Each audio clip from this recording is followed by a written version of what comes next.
Bismillahirrahmanirrahim. Bugün Zilqayda ayının biri İmam Musa Kazım Aleyhisselam'ın kızı İmam Rıza Aleyhisselam'ın bacısı Xanım Məsuma dünyaya gelmiştir.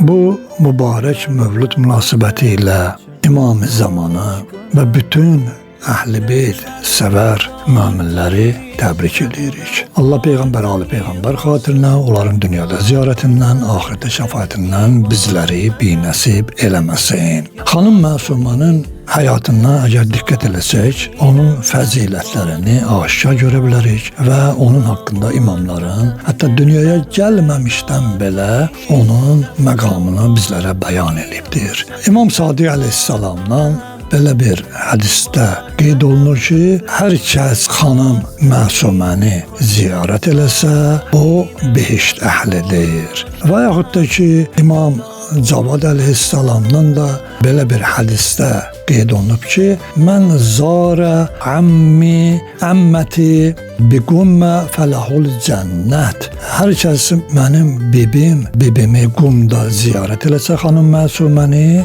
o cənnət əhlidir.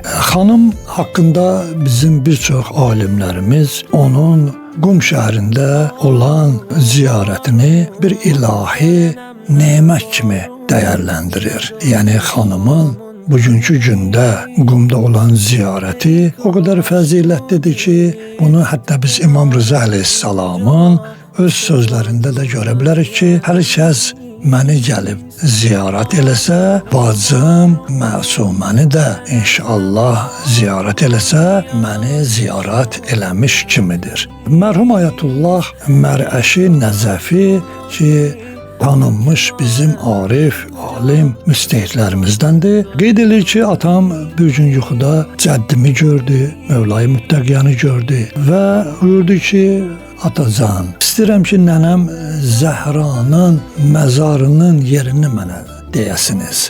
Həzrət Əli buyurdu ki, oğul bala, mən onu deyə bilmərəm. Çünki nənən Zəhra bu vəsiyyəti edibdir ki, gizlin qalmalıdır mənim məzarım və heç kəs gərək bilməsin. Əlbəttə istisna bir-iki nəfər var. Mövla buyurur ki, oğulcan, əgər istəyirsən ki, nənən Zəhranı ziyarət eləyəsən, ona yaxın olasan, get Qumda xanım Məsumənin ziyarətində ol, onu ziyarət elə. Onu ziyarət eləsən, nənən Fatiməni ziyarət etmiş savabını Allah sənə verər. Mərhum Mərəşi ağa buyurur ki, bu yuxudan sonra atam hər şeyimizi Nəcəfdə satdı və getdi Qumda yerləşdi və orada yaşadılar. Bugün də baxırsan ki, xanımın ziyarətinə yaxın həmin ağanın böyük bir kitabxanası da var və həmçinin məzarı da oradadır. Bütün bu şeyləri əgər biz diqqət eləsək xanımın fəzilətinə və onun həyatına görərik ki, onların hətta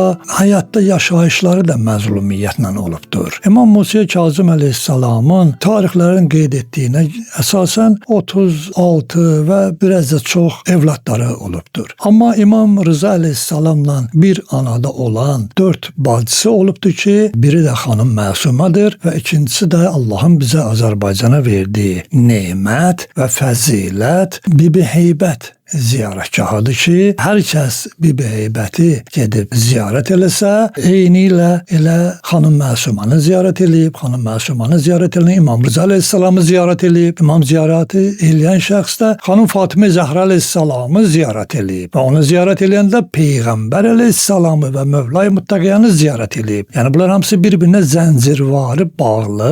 Görürsən ki, hədislərdir ki, fəziləti vardır o xanımı ziyarət eləmək.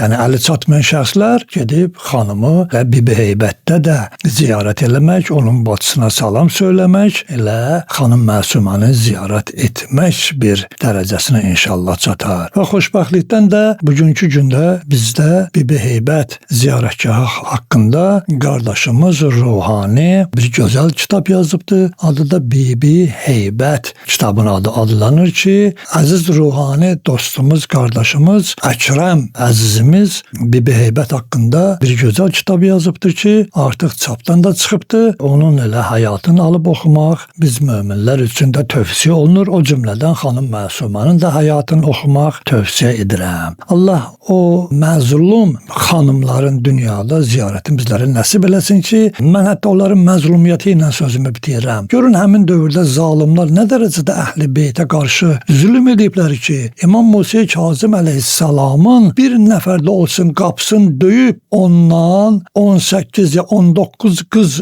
evladı olduğun birinə elçi düşməyiblər. Görün, nə qədər güclü təzyiqlər olub həmin dövrdə. Xanım Məsumə də dünyadan subay köçübdir. O cümlədən Bibi Heybət xanım da, o da dünyadan məzlumə və subay köçübdür. Odur ki, bugünkü gündə onları ziyarət eləmək elə Əhl-i Beyti ziyarət etmiş kimi idi və Allah onların dünyada ziyarətin və axirətdə şəfaətin bizlərə nəsib eləsin. Bir daha Mövludu mübarək olsun deyirəm və sizlərə xanım Məsumənin həyatından, həm onların məzlumiyyətindən dərs götürmək və onların yaşayışını, onların əxlaqını, onların elminə yiyələnməyi tövsiyə edirəm. Esselamu aleykum və rəhmətullah və bərəkatuhu.